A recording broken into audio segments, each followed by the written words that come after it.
So hi everyone, this is me Nidhi Gupta, your English coach. और हम लोग इस हाईली एक्सपेक्टेड क्वेश्चंस की सीरीज में एक और चैप्टर आज कंप्लीट करने वाले हैं।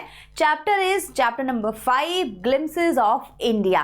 इंडिया को घूमेंगे, इंडिया के 3 इंपॉर्टेंट प्लेसेस के बारे में जानेंगे, जिसमें से 2 आपके स्टेट्स होंगे। एक होगा गोवा, जहां हम लोग बेकर की स्टोरी पढ़ेंगे, हिस्ट्री पढ़ेंगे पोर्चुगीज कल्चर की। दूसरा जो आपका स्टेट होगा दैट वुड बी असम। हम सबको पता है Assam is famous for its T cultivation, so T से रिलेटेड चैप्टर रहेगा। टी से रिलेटेड बहुत सारी इंफॉर्मेशन रहेगी जो आपको प्रांजल एंड राजवीर दोनों की कॉन्वर्सेशन के थ्रू सिखाई जाएगी, समझाई जाएगी। तो इस चैप्टर का नाम रहेगा टी फ्रॉम असम। और जो थर्ड हमारा स्टोरी है that is basically a district. Coorg नाम से एक जगह है, हिल स्टेशन है, जहां आपको ले जाया जाएगा, घुमाया जाएगा। एक टूर गाइड की तरह ये स्टोरी होती है, जिसमें आपको कुर्ग जाओगे तो कब जाना है, कैसे जाना है, वहां पर क्या प्लेसेस है जो विजिट करनी है, वो जो प्लेस है वो किस चीज़ के लिए फेमस है, एक्टिविटीज़ कौन कौन सी वहां जाकर आप कर सकते हैं, ये सारी चीज़ें शेयर की जाती है। ठीक है, तो chapter number 1, 2, 3 I mean story number 1, 2, 3 तीनों ही स्टोरी ग्लिम्सेस ऑफ इंडिया के अंदर आ जाती है। अब जैसे ग्लिम्सेस ऑफ इंडिया नाम से ही समझ आ रहा है, ग्लिम्सेस ऑफ इंडिया, पूरे इंडिया से थोड़े थोड़े सीन आपको दिखाई जाएंगे, जिससे कि आप अपने इंडिया को और अच्छे से समझ पाएं। ऑलराइट, चलो तो इस चैप्टर को जो है हम लोग शुरू करते हैं। हाईली एक्सपेक्टेड क्वेश्चंस इसके करेंगे। हर स्टोरी का एक इंट्रो पढ़ेंगे, इंट्रो के बाद में इसके क्वेश्चन आंसर्स डिस्कस करेंगे। जो क्वेश्चंस मैं आपको बता रही हूँ इसमें से काफ़ी हद तक एनसीईआरटी के बुक के हैं और कुछ मैंने एक्स्ट्रा ऐड किए हैं जहाँ बुक में नहीं दिए। जैसे आप लोग टी फ्रॉम आसाम से देखोगे, वहाँ पे बुक में क्वेश्चंस नहीं दिए गए हैं, राइट। शॉर्ट क्वेश्चंस नहीं है, कुछ एक्टिविटीज़ दे रखी है, तो मैंने वो खुद से ऐड किए हुए हैं। बाकी सारे आपको एनसीईआरटी की बुक के मिलेंगे।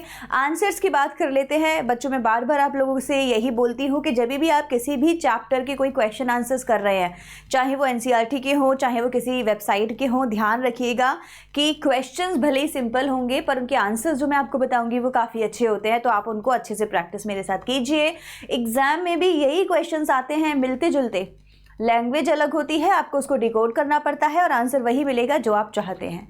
ऑलराइट, तो चलो करते हैं अभी सबसे पहले चैप्टर की स्टार्ट। सबसे पहले हम लोग बात करेंगे बेकर फ्रॉम गोवा के क्वेश्चन आंसर्स की। Alright, okay, question number 1, Portuguese culture की इसमें बात की गई है। तो जो पहला क्वेश्चन है वो यही है, what are the elders in Goa nostalgic about. तो एल्डर्स की बात कहाँ से हुई, हमको सबसे पहले स्टार्ट करना है। तो हमारा जो राइटर है या जो नरेटर है स्टोरी का, वो बताता है कि मेरे एल्डर्स जो थे ना, वो उस टाइम के थे जब गोवा में पोर्चुगीज कल्चर चलता था। तो थोड़ी बहुत हिस्ट्री अगर आपको इंडिया की पता होगी तो हमारे यहाँ पे काफ़ी सारे फॉरेनर्स आए हैं। फ्रेंच पीपल आए थे, पोर्चुगीज़ पीपल आए थे, ब्रिटिशर्स आए थे। वो लोग आए चले गए, कुछ लोग रुक गए, जैसे ब्रिटिशर्स काफ़ी टाइम तक के लिए रुक गए थे लास्ट में। तो उसमें से जो पोर्चुगीज़ पीपल आए थे वो लोग गोवा में रुके थे। ओके, और गोवा में वो काफ़ी टाइम तक रुके। इसकी वजह से गोवा में जो कल्चर बन गया वो किसका बन गया, पोर्चुगीज़।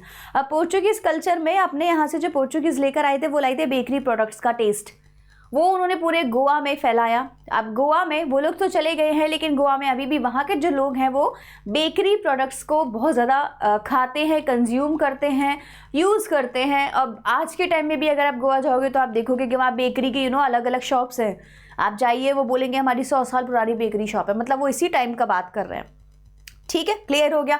सो यहाँ पे जो हमारा नरेटर है वो बताता है कि मेरे जो एल्डर्स हैं ना वो अभी भी पोर्चुगीज़ कल्चर की बात करते हैं, और किसकी, नॉस्टैल्जिक मतलब पुरानी यादों को ताज़ा करते हैं, पुरानी बातें सोचते हैं कि भाई उस टाइम पे बेकरी प्रोडक्ट कितने फेमस हुआ करते थे। अब बेकरी प्रोडक्ट्स की बार बार मैं बोल रही हूँ, तो कौन बनाएगा बेकरी प्रोडक्ट्स, अब बेकर बनाएगा। बेकर को पुराने टाइम में, पोर्चुगीज़ कल्चर के टाइम में पेडर बोला जाता था। अब ये जो बेकर होता है ये बहुत ही फेमस पर्सनालिटी, जैसे आज हम लोग किसी सेलिब्रिटी की बात करेंगे, है ना, कोई फेमस IAS PCS की बात करेंगे, उस टाइम पे बोला जाता है बेकर वर वेरी फेमस। मतलब कि अगर एक बेकर सड़क पे चल रहा है तो कोई इसको इजीली पहचान लेगा उसकी ड्रेस से, वो जो कबाई पहनते थे उससे, दूसरा एक जैक फ्रूट टाइप ऑफ उनकी फिजिक होती थी। जैक फ्रूट मतलब कि गोलू मोलू, आपको पता ही है जैक फ्रूट क्या होता है, ऐसी प्लम फिजिक हुआ करती थी। देखकर ही कोई बता देगा अरे ये तो पक्का बेकर होगा। जैसे आज के टाइम पे आप ना बोलते हो कोई सेठ है, बहुत ही ज़्यादा रॉयल फैमिली का है, देखो इसकी पर्सनालिटी कितनी अच्छी है, तो वैसे ही बेकर्स की पर्सनालिटी पहले हुआ करती थी। तो बेकर कब आता था कब जाता था इसके बारे में स्टोरी में बताया गया है। नरेटर बोलते हैं 2 बार आता था, एक बार सुबह एक बार शाम को।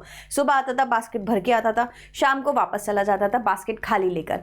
घरों में जाता था, बेकरी प्रोडक्ट्स में क्या क्या देता था, ब्रेड बेंगल्स देता था जो बच्चे खाते थे, लोव्स ऑफ ब्रेड देता था। लोव मतलब जैसे आप ब्रेड का पैकेट लाते हो उसकी स्लाइसेस मत करो, पूरा एक जो पीस होगा ना वो लोव हो गया। ओके, लोव्स बोलेंगे प्लूरल और लोफ बोलेंगे सिंगुलर। तो लोफ्स ऑफ ब्रेड लेकर आते थे, सबको बांटता था। फिर बताते हैं कि बोलोनियास करके एक डिश होती थी, बोल करके डिश होती थी, सैंडविचेस, केक्स, पेस्ट्रीज, ये सारी चीज़ें खाई जाती थी। कभी क्रिसमस है, दिवाली है, दिवाली तो नहीं क्रिसमस होगा पोर्चुगीज़ के यहाँ पर, या किसी की शादी है, बच्चे की एंगेजमेंट है, फंक्शन है, बर्थडे है, तो इन सब चीज़ों में ये बेकरी प्रोडक्ट्स बहुत ज़्यादा खाए जाते थे। बस इतना ही है चैप्टर में और कुछ नहीं है। बेकर्स से रिलेटेड, उनकी ड्रेस से रिलेटेड, उनका थोड़ा सा लाइफस्टाइल कैसा था, वॉल पे रिकॉर्ड्स लिखा करते थे, है ना, हर घर में जाके हर मंथली बिल लिया करते थे, लोगों को दिया, बच्चे बड़े एक्साइटेड हो जाते थे, वो अपने आप को बेकर बोलते थे, हमारा फ्रेंड, कंपेनियन एंड गाइड है ना। बस इतना ही है, यही चैप्टर है इसी के बारे में, बेकरी प्रोडक्ट्स के बारे में, बेकर के बारे में बेसिकली। ओके, इसीलिए चैप्टर का नाम भी है baker from Goa. Question, what are the elders in Goa nostalgic about. मैंने आपको इतना सारा बता दिया, आपको समझ ही आ गया होगा बेकरी प्रोडक्ट में पोर्चुगीज कल्चर के बारे में। So the elders in Goa have fond memories of early Portuguese era या culture.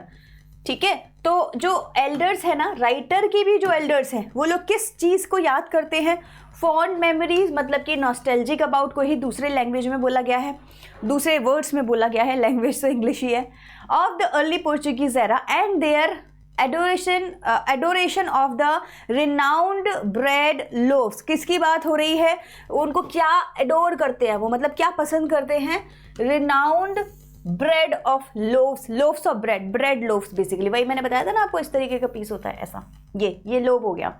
Now the author also notes that while bread's consumers are no longer around, बोलते हैं ना peddlers are not there, but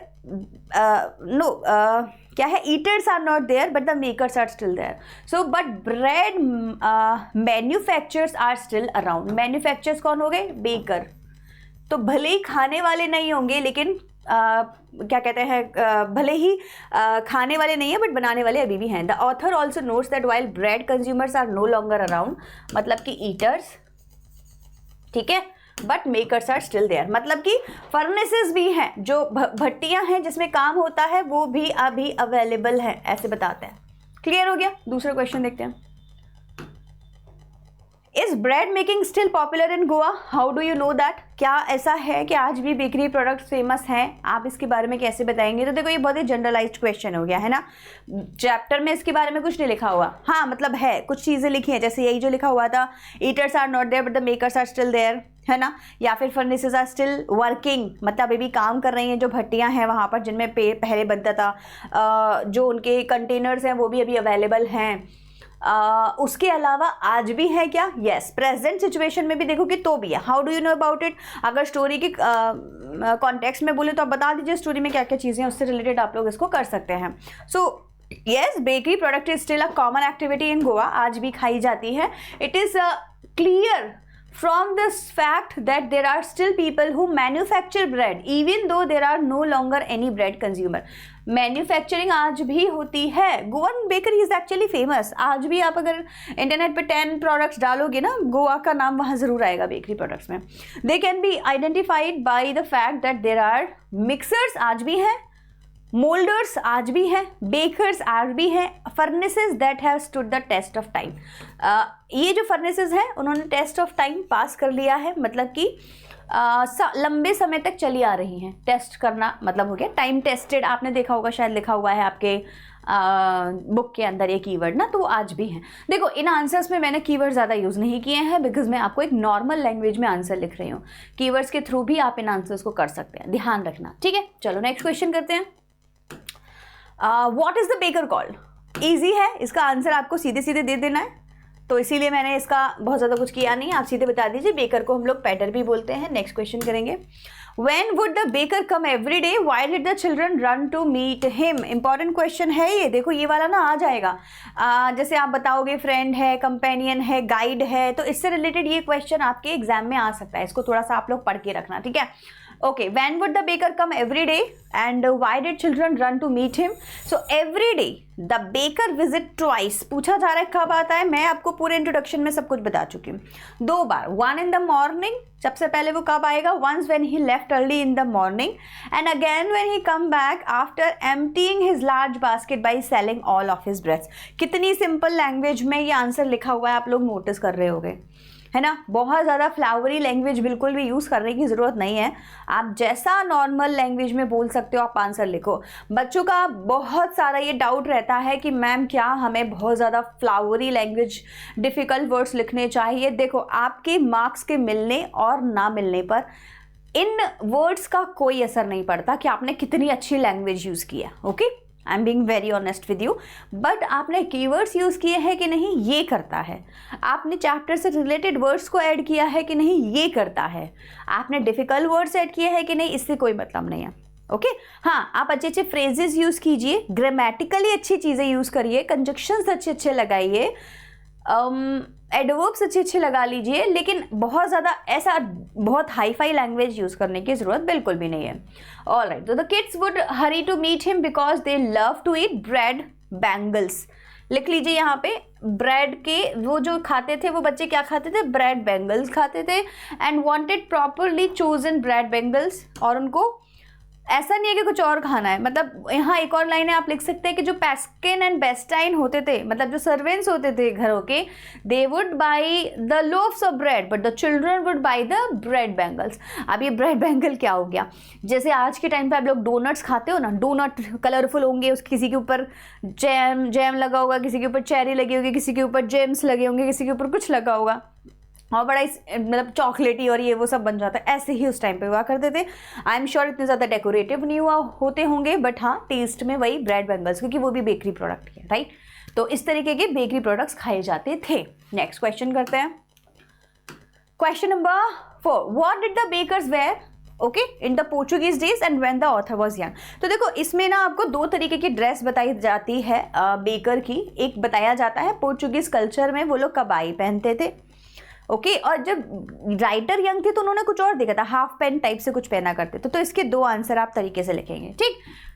कैसे शुरू करेंगे, सबसे पहले आप बताएंगे that the baker in those days of Portuguese empire bakers were frequently attired in an old garment known as the kabai. ठीक है, कबाई थी और ये होती कैसी थी, लॉन्ग थी, 1 पीस थी and that reaches to the knees तक पहुंचती थी। Long 1 frock reaching to the knees तक पहुंचती थी, एक फ्रॉक की तरह, ब्लैक कलर की, जो भी कलर की होती थी बेसिकली पहना करते थे। लॉन्ग होती थी, नीज तक होती थी, 1 पीस।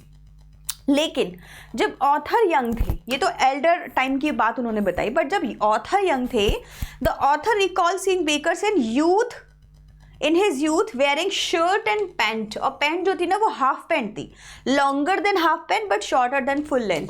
तो ऐसे आरएसएस के, आप कभी गए हो रैली में, तो वहाँ पे पहनाया जाता है निक्कर, है ना, तो ऐसा हाफ होता है। तो एक तरीके से कैपरी का जो साइज़ होता है लंबाई में, ठीक है, उस तरीके का इन लोग का ड्रेस हुआ करता था। तो क्या पहनते थे, एक शर्ट के साथ में हाफ पैंट। तो बेकर का जो ड्रेस है वो भी हमें बताया जाता है, पता चलता है हमको टाइम के साथ साथ चेंज हुआ है। ओके, बेकरी प्रोडक्ट जब पोर्चुगीज कल्चर में थे तब कबाई, और उसके बाद में जो होगा वो आप हाफ पैंट का बोलेंगे, ठीक। 2 चीज़ें आपके पास अलग अलग ऑप्शंस अवेलेबल है। ओके, नेक्स्ट क्वेश्चन देख लेते हैं। Okay, who invites the comment he is dressed like a pader and why is it so. तो who is dressed like a pader और कब की बात है, ऐसा क्यों होता था। कोई भी पर्सन ओके अगर ऐसी ड्रेस पहन लेता था जैसी कि बेकर ने पहनी होती है, तो रास्ते चलते किसी भी बंदे को बोल देते थे कि देख कैसे ड्रेस पहन रखी है इसने। अब जैसे आज के टाइम में आप एक शेरवानी पहनकर कहीं मार्केट में घूमते हैं तो आपको देख के लोग क्या बोलेंगे, किसी शादी में जा रहे हो या तुम्हारी शादी है है ना। मतलब कि शेरवानी पहनना नॉर्मल नहीं है। यूजुअली आप किसी को सड़क पे कुर्ता पजामा पहनते देख लोगे, पैंट शर्ट पहनते, टी शर्ट पहनते देख लोगे, लेकिन अगर किसी ने शेरवानी पहनी तो नहीं। ऐसे ही एक ऐसी ड्रेस जो गोवान बेकर्स पहना करते थे, उसको नॉर्मली कोई ह्यूमन बीइंग इस तरीके का कुछ घूमते हुए पहनते हुए दिखेगा, हम बोलेंगे ये तो पेडर है या तो बेकर है। ठीक है, तो यही क्वेश्चन है कि कौन ऐसे सुनता था या किसके लिए कमेंट दिया गया है। So anyone spotting a half pant that fall just below your knees is sure to receive the remark. तो किसको मिलता था ये रिमार्क? ऐसे पर्सन को जो इस तरीके की ड्रेस पहने हुआ था, हाफ पैंट्स वाली। So he is dress like a pader. This is due to the fact that bakers also known as paders in Goa use to dress similarly. सारे बेकर्स एक सी ड्रेस पहना करते थे। जैसे हर पर्सन जो शादी में जाता है मोस्ट प्रोबेबली शेरवानी पहन रहा होता है। ठीक है, अब जैसे चलो ये तो इनकी बात होगी, किसी प्रोफेशन की बात कर ले। मान लीजिए आप कोई एरिया देखते हैं जहाँ पे आपको हर कोई ब्लैक कलर की रॉब पहने, कोट भी नहीं, रॉब पहने हुए, ब्लैक वाला जो रॉब होता है, ऐसा कुछ पहनते हुए आपको दिखेगा तो आप क्या बोलोगे? कौन है? एक लॉयर है। अगर आप किसी को वाइट कलर का एप्रन टाइप से या कोई कोट, जिस तरीके का ड्रेस डॉक्टर्स पहनते हैं देखेंगे कई सारे लोगों को, है ना, तो आप क्या बोलेंगे? वो लोग कौन है? वो लोग डॉक्टर्स हैं। तो इस तरीके का ड्रेस, पुलिस की ड्रेस हमको पता है कैसी होती है। तो आज के मान लीजिए 1000 सालों बाद कभी ऐसा होगा कि पुलिस की ड्रेस तो चेंज हो गई होगी, लेकिन कोई चैप्टर होगा वहाँ पढ़ाया जा रहा होगा, खाकी ड्रेस में पुलिस आया करती थी। ठीक है, तो उसको देख के पता चल जाता था कोई भी पर्सन ऐसी ड्रेस पहनेगा ये तो पुलिस वाला है।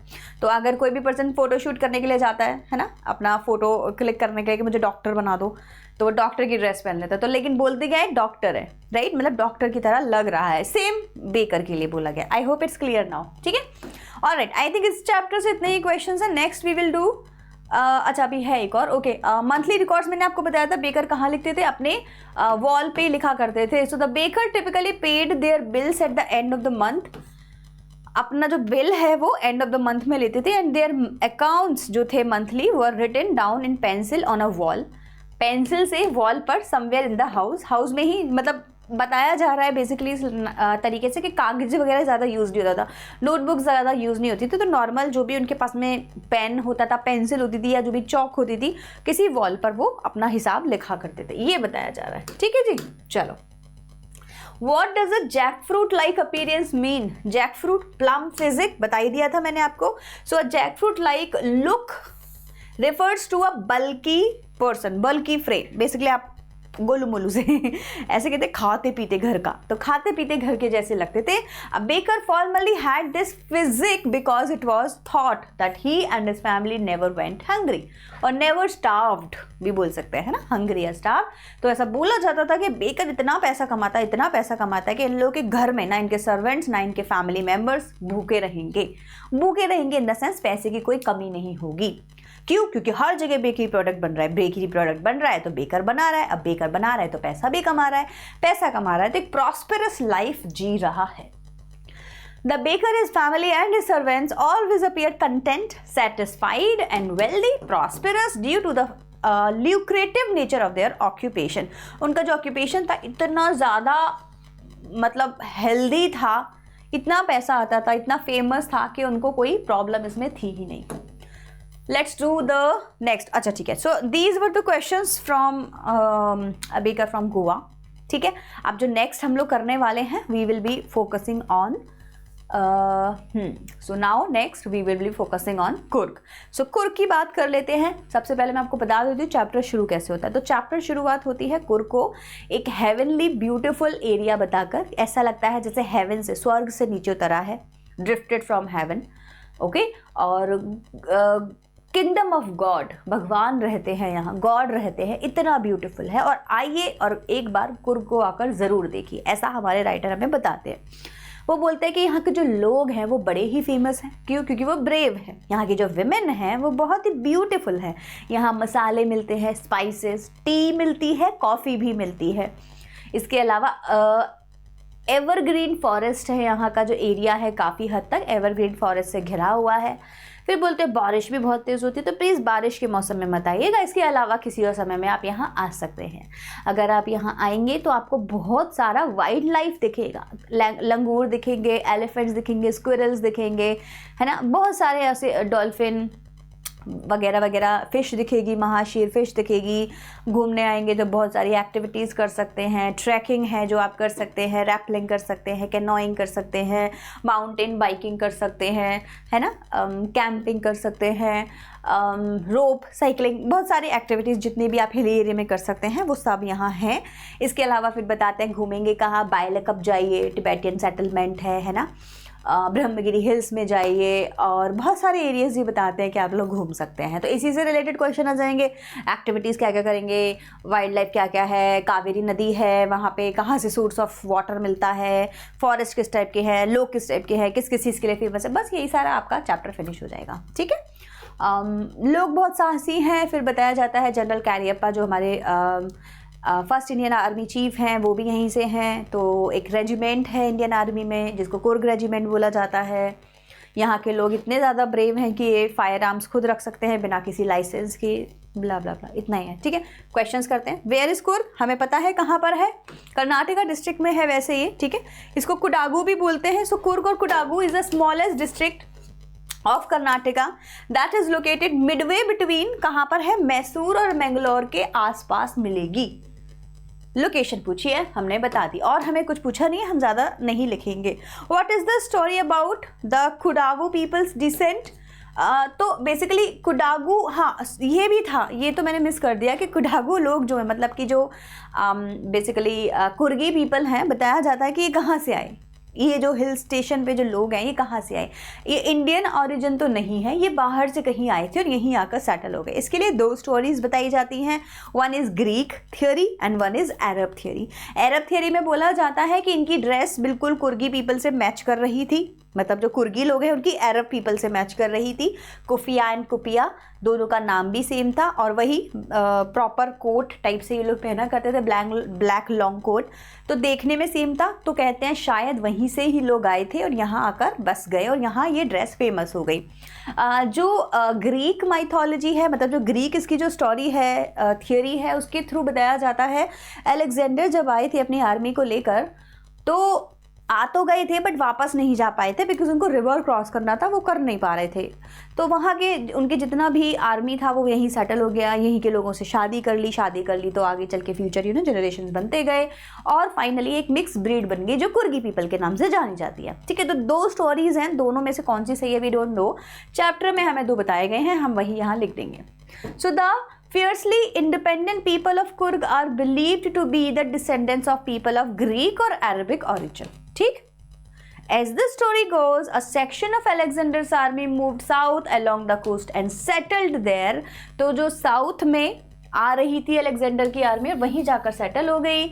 When they could not return to their country, वो वापस जा ही नहीं पा रहे थे, रिवर क्रॉस नहीं हो पा रही थी, लोग इतने थक गए थे लड़ करके। तो फाइनली आर्मी ने ना गिव अप कर दिया, बोला हम आगे नहीं बढ़ेंगे, तो ठीक है मत बढ़ो, तो यहीं रुक जाओ, तो यहीं रुक गए।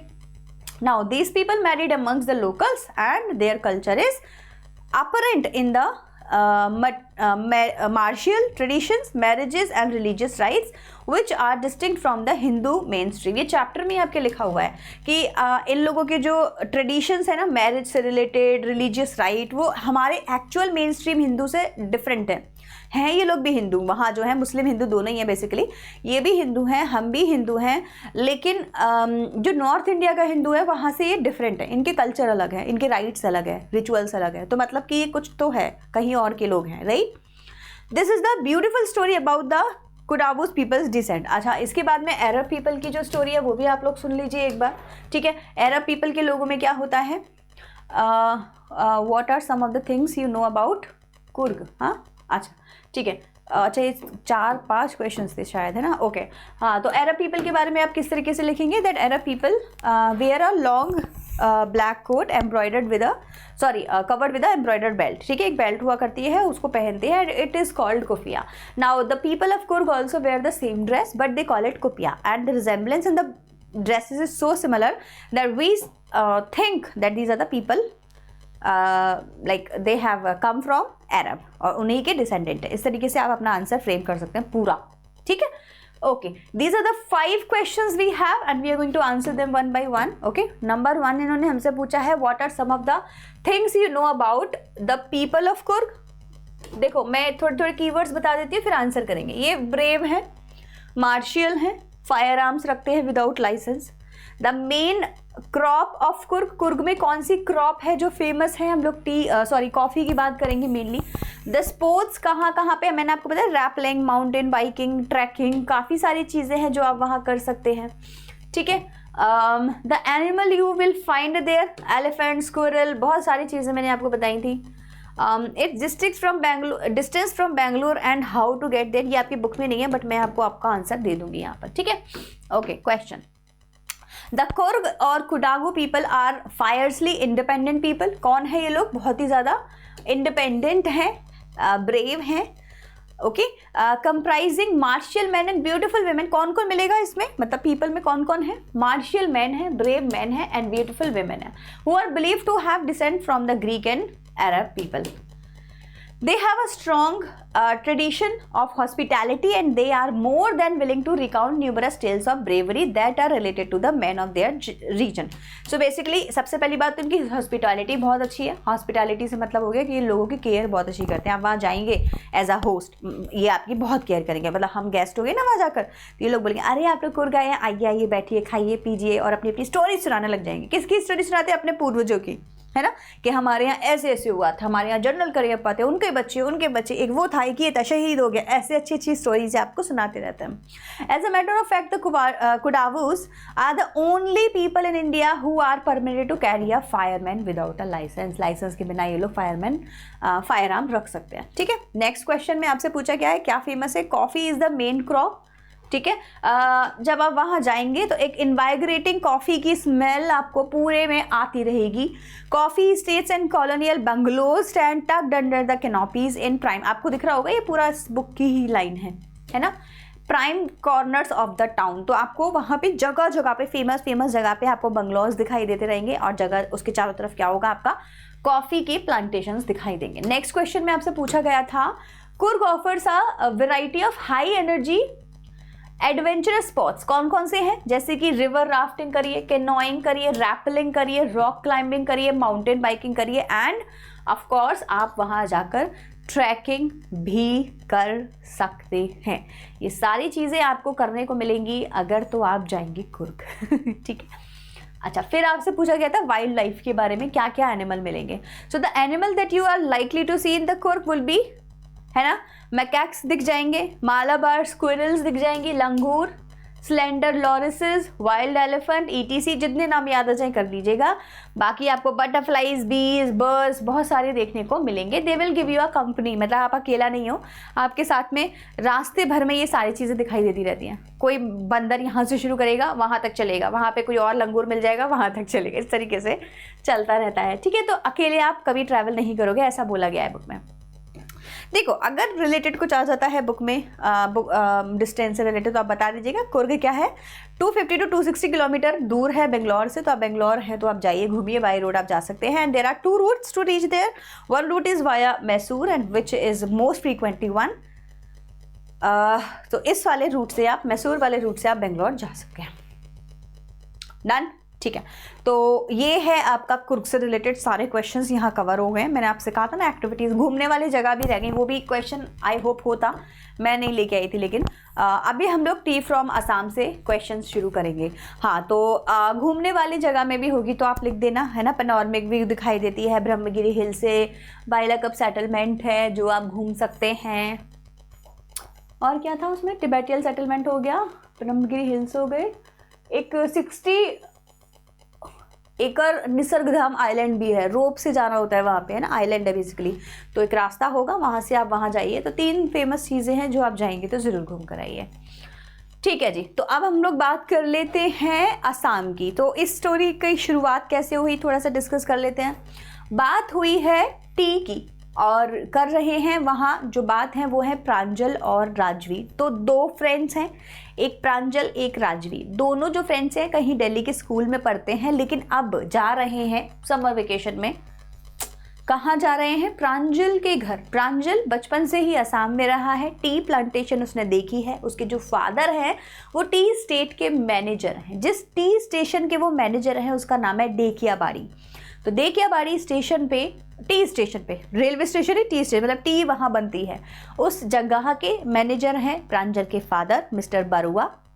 और इसीलिए प्रांजल बोलता है राजवीर को कि चलो असम मेरे साथ में, मैं तुम्हें घुमाऊंगा। तो ट्रेन में दोनों की बातें चल रही हैं, ठीक है। अब राजवीर बड़ा एक्साइटेड है, बाहर जब वो देख रहा है इतना ब्यूटीफुल व्यू, असम पहुंच गया है तो वहाँ देख रहा है हर जगह ग्रीनरी है, ट्री के जो हैं इतने बड़े बड़े गार्डन्स हैं, लोग स्प्राउट जो हैं उनको तोड़ रहे हैं, न्यूली स्प्राउटेड लीव्स को तोड़ रहे हैं। जो गर्ल्स एंड बॉयज़ हैं उन्होंने एप्रन पहन रखी है, बास्केट है बैम्बू के पीछे, डॉल लाइक फिगर देखने में वो लग रहे हैं, और छोटे छोटे जो लीव्स हैं उनको तोड़कर अपने बास्केट में डाल रहे हैं। This is how we do this ना। इनफैक्ट आप देखोगे कभी भी आप हिल स्टेशन जाओगे ना तो आपको एक ड्रेस पहनाई जाती है, टायर होता है कि आप पहनो और फिर बास्केट लगा के तोड़ो लीव्स फ़ोटो खिंचाओ, मेमोरीज बनाओ। I have been there, I have done that मैंने किया था, नॉट असम, मैंने दार्जिलिंग में किया हुआ है। I been to Darjeeling. Darjeeling is also आपको पता ही है टी के लिए फेमस है, तो वहाँ गए थे तो वहाँ पे हमको वो ड्रेस दे दी थी पहनने के लिए, और फिर हमने टीज़ तोड़े थे, लीव्स और ऐसे डाले थे अपने बास्केट में। सो फिर फ़ोटोज़ खिंचाए थे वीडियोज़ बनाए थे। This is how it happens anyway. So then बातों ही बातों में राजवीर प्रांजल को बहुत सारी चीज़ें बताता है। बोलता है तुमको पता है 80 crore cups of T is drunk daily all over the world. पूरे वर्ल्ड में, इंडिया की बात नहीं, पूरे वर्ल्ड में 80 करोड़ कप की चाय रोज़ पी जाती है। तो इतनी फेमस होती है चाय। प्रांजल वॉज लाइक रियली, मुझे नहीं पता लोग इतनी चाय पीते हैं। फिर वो बोलते हैं इसका ओरिजिन तुम्हें पता है कहाँ से हुआ है? 2 स्टोरीज बताता है, चाइनीज़ एम्परर की, इंडियन बुद्धिस्ट की 2 स्टोरीज बताता है कि ऐसे ऐसे करके, क्वेश्चन आंसर्स में वील डू दैट, चाय की शुरुआत हुई। फिर बोलते हैं ब्रिटिशर्स चाय पीते थे बट एज अ मेडिसिन, जब कोल्ड कफ होता था तब, और हमारी तरह नहीं जैसे पानी मिलाया, दूध मिलाया, बहुत देर तक बॉईल किया, फिर चाय डाला, पिलाया, ऐसे नहीं। वो लोग बिना दूध की चाय पीते थे। This was called medicine. Chinese भी चाय पीते थे। बोलते चाइना से ही इसका ओरिजिन है, बिकॉज कुछ वर्ड है ना, चाय, चीनी, चाइना रिलेट कर रहा है, इसीलिए शायद चाइना से इसका नाम पड़ा है। और भी चीज़ें हैं टी से रिलेटेड, 2-3 चीज़ें और डिस्कस होती हैं। प्रांजल एक्साइटेड है देखने के लिए, राजवीर एक्साइटेड है देखने के लिए, प्रांजल बहुत ज़्यादा इंटरेस्टेड नहीं है। क्वेश्चंस आते हैं इससे related, was he really interested, who was interested, Rajveer, and what about Pranjal, disinterested, not interested, bored, कुछ भी आप आंसर में लिख सकते हैं। क्लियर हो गया? ऑल राइट, सो स्टोरीज बताएंगे सबसे पहले जो राजवीर ने बताई थी। तो 2 स्टोरीज हैं, चाइनीज एम्परर और बुद्धिस्ट की, ठीक है, इंडियन बुद्धिस्ट की। तो पढ़ लेते हैं। It is not known who discover T, ये तो नहीं पता कि किसने डिस्कवर की है, but it is known that T was first found in China. T को सबसे पहले कहाँ पे फाइंड किया गया था? चाइना में। There are more than 1 legend relating to the origin of tea. तो बेसिकली 2 हैं, मोर देन 1, जिनसे हम टी के बारे में बात करेंगे। ओरिजिन ऑफ टी कहाँ से हुई है? 1 legend says that once a Chinese emperor who used to boil water before drinking. तो वो क्या करता था? पानी पीता था, कब? बॉयल करके। तो वन डे गलती से a few leaves fail into the water and the water give a delicious smell. उसने कहा वाओ, ये तो कुछ हर्ब्स पड़ गए। हर्ब्स ही तो होते हैं, tea leaves are what, herbs only. उनको आप फॉर्म कर करके फिर आप उसकी टी के दाने बना देते हो, तो भाई this is a herb only, आप डायरेक्ट भी पी सकते हो। ऑफ कोर्स वो जो डिलीशियस फ्लेवर आता है वो चाय का आता है, बिकॉज आप उसको बहुत ज़्यादा फर्मेंट कर देते हो। ये जो होगी वो टीज होंगी बेसिकली। सो या अनदर इंडियन लेजेंड, तो डिलीशियस फ्लेवर आ गया तो उन्होंने कहा आप चाय पिया करेंगे। दूसरे इंडियन लेजेंड थे, एक बुद्धिस्ट थे, बोधिधर्मा नाम था इनका। इनका क्या हुआ कि एक बार ये सो रहे थे और सोते सोते नहीं, एक बार ये मेडिटेशन कर रहे थे और मेडिटेशन करते करते इनको नींद आ गई, आईज इनकी बंद हो गई। इन्होंने बोला I will cut off my eyelids, अब मुझे कभी नींद नहीं आएगी, I will get rid of sleep. So from the eyelids grew 10 plant. जहाँ जहाँ इनकी आईलेट्स कटी वहाँ से 10 प्लांट्स निकले। इन प्लांट्स की लीव्स को जब भी कोई पानी में डालकर ड्रिंक करता था, दे विल नेवर स्लीप, उनकी जो नींद है वो गायब हो जाती थी। These were T plants basically, जो टी प्लांट्स बने वो आइलेट से बने। तो ऐसा बोला जाता है कि तब से ही टी प्लांट्स बन गए हैं और अब हर जगह टी प्लांट्स आपको मिल जाएंगे। And the person will not sleep, the one who will drink the T from these T plants. Clear हो गया? तो 2 स्टोरीज आपको पता होनी चाहिए। अगर कोई भी स्टोरी लिखनी होगी तो यहाँ पे आपको आंसर मिल रहा है, you can write that. All right, next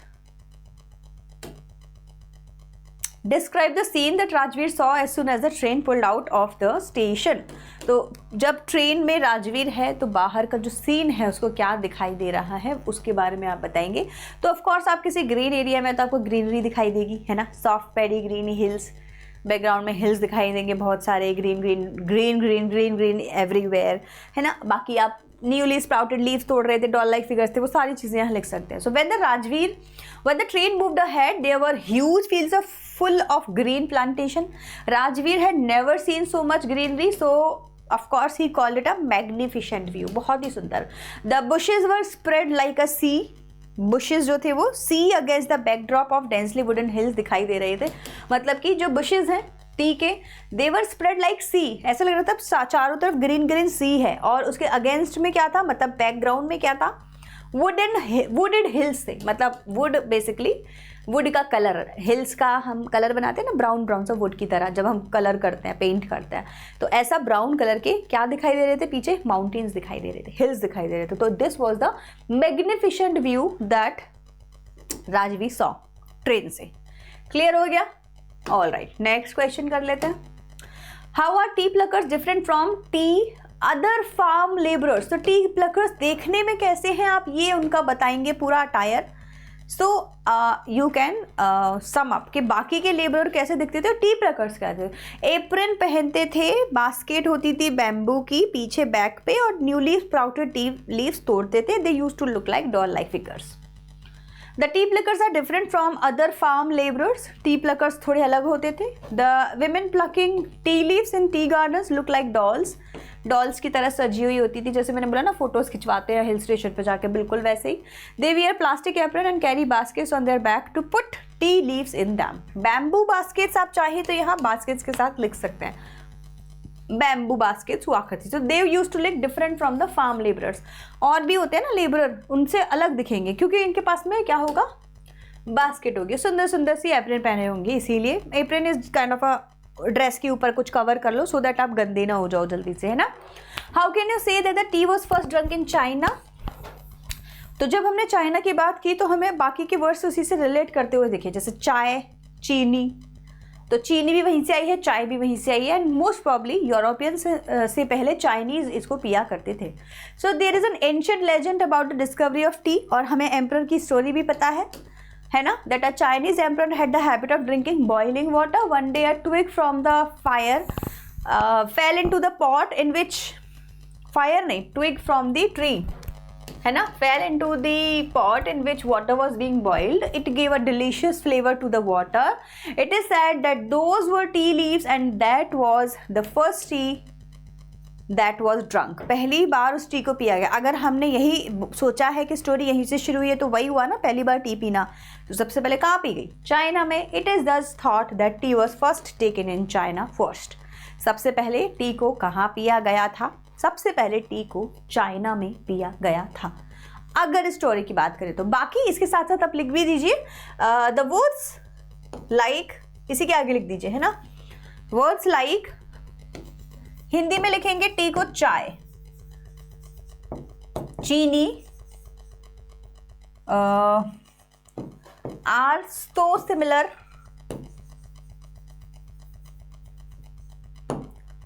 as China, so we can say, तो हम ये भी बोल सकते हैं that pronunciation wise, phonetic wise भी ये जो वर्ड्स हैं चाइना से आए हैं, तो चाय भी चाइना से आई है, चाइना। ठीक है, next question. What information was given by प्रांजल's father to Rajveer about Assam tea estate? Assam से रिलेटेड प्रांजल के फादर जब राजवीर से बात कर रहे होते हैं तो राजवीर उनको बहुत सारी चीज़ें बताता है।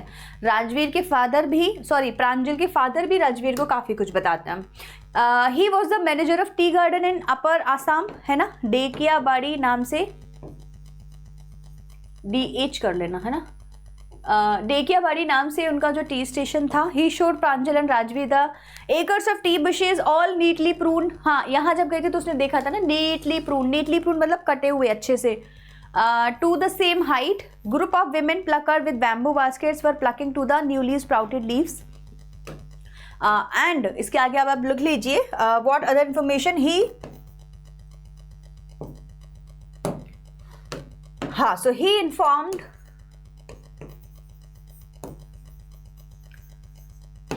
Rajveer about the best sprouting season. ठीक है,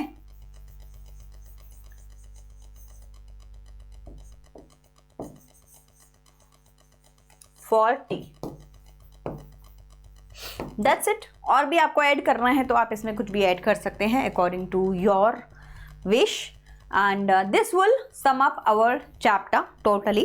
देखो, ये जो चैप्टर है ना, इससे रिलेटेड जो क्वेश्चंस हैं वो मोस्ट प्रोबेबली लॉन्ग क्वेश्चंस में आते हैं, ये तो श्योर है। शॉर्ट में नहीं आते, लॉन्ग में ही आते हैं। मैंने बहुत बार देख लिया है, या तो इस चैप्टर के किसी भी कैरेक्टर को, तीनों में से किसी को भी किसी और कैरेक्टर से बातें करवा देंगे इन्हीं दोनों के चैप्टर्स में आपस में, जैसे कुर्ग का और बेकर का, या राजवीर का किसी और वल्ली या किसी और ऐसे बच्चे से जो बहुत ज़्यादा इंक्विजिटिव हो, उससे डिस्कशन करवा देंगे। या तो इस पूरे चैप्टर से एक लॉन्ग क्वेश्चन बन जाता है कि भाई ट्रेडिशन, अपनी ट्रेडिशन को बनाए रखा है इन्होंने, है ना, तो कितना फेमस रहा है, उससे रिलेटेड कोई क्वेश्चन बन जाता है। तो ऐसे ही कुछ इंपॉर्टेंट क्वेश्चंस इससे बनते हैं। आई होप आप लोग तैयारी करेंगे इस चैप्टर की, ये इंपॉर्टेंट चैप्टर है। ओके, तो कुछ शॉर्ट थे जो मुझे आपको स्टोरी के थ्रू समझाने थे, एनसीईआरटी के कराने थे, वो मैंने आपको करा दिए हैं। रेस्ट आप लोग अपनी तरफ से प्लीज़ इस चैप्टर को करने में कोई कमी मत छोड़ना। अच्छा चैप्टर है, काफ़ी सारे क्वेश्चंस हैं जो इस चैप्टर से आपको मिलेंगे, पढ़ लीजिएगा अच्छे से। स्टोरी भी बहुत छोटी छोटी है, ज़्यादा बड़ी नहीं है, तीनों स्टोरी पढ़ लो। बाकी एक और चीज़ बता देती हूँ, लाइव में जब मैं लॉन्ग क्वेश्चंस की प्रैक्टिस कराऊंगी तो इस चैप्टर से रिलेटेड बहुत सारे क्वेश्चंस आपको कराने वाली हूँ, तो मिलना मुझे लाइव में। चलो भाई, bye everyone and take care.